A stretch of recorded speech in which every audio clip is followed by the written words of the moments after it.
connaissons la CAN, la Coupe d'Afrique des Nations, et maintenant nous allons connaître la CAN scolaire.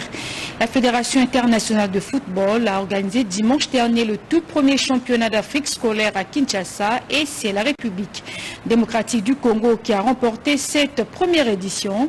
Les élèves des deux écoles du Nord et Sud Kivu qui ont représenté le pays à ce tournoi ont été reçus par le chef de l'État, Félix-Antoine Tshisekedi Tshilombo, qui tient à faire du sport un canal pour l'éducation des jeunes. Patrick Michel Moukouli. Le sport comme vecteur d'une bonne éducation garantie, c'est bien cette ambition que partagent depuis un temps la République démocratique du Congo et la Fédération internationale de football association FIFA. Le week-end du 19 et 20 février 2022 est celui qui a vu le stade de martyrs de la Pentecôte à Kinshasa recevoir l'étape continentale du championnat scolaire panafricain. Une première édition qui a mis en compétition 6 pays africains, le Bénin, le Sénégal, le Maroc, l'Afrique du Sud, l'Éthiopie et la République démocratique du Congo, tous représentés en version filles et garçons.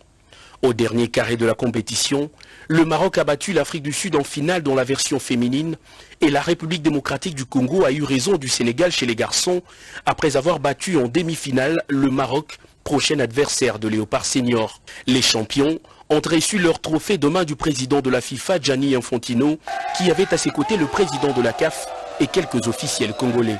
Pour encourager ses écoliers, le chef de l'État a invité ce lundi en son cabinet les 2 représentants du pays, les champions continentales du complexe scolaire Horizon du Sud Kivu et les filles de l'Institut Uwezo du Nord Kivu.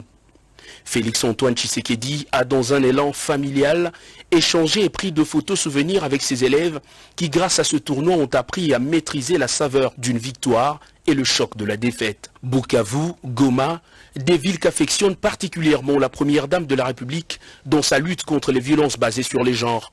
Invitée par le chef de l'État, la première dame Denise Diakirou Tshisekedi va elle aussi partager ce moment de joie avec ses athlètes. N'eût été cet talent que j'ai et la discipline qu'on m'apprend à mon école, je ne pouvais pas arriver ici, mais grâce à mon talent, je suis arrivé ici et aujourd'hui, je viens de voir le président de la République.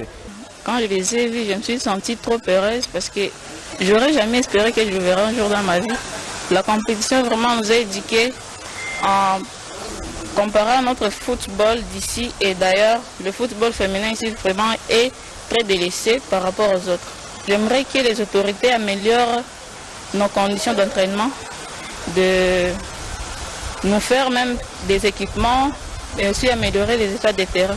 Cette première édition du championnat scolaire panafricain a été facilitée par la République démocratique du Congo qui, par la vision de son président, tient à garantir, et ce par tous les moyens, une meilleure éducation aux enfants congolais. L'éducation par le sport dans toutes les disciplines, y compris le basket sur fauteuil. Bien avant les écoliers champions, les léopards de basket sur fauteuil, version masculine et féminine, ont eux aussi reçu les encouragements du chef de l'État, à qui ils ont présenté leur médaille de bronze remportée récemment pour les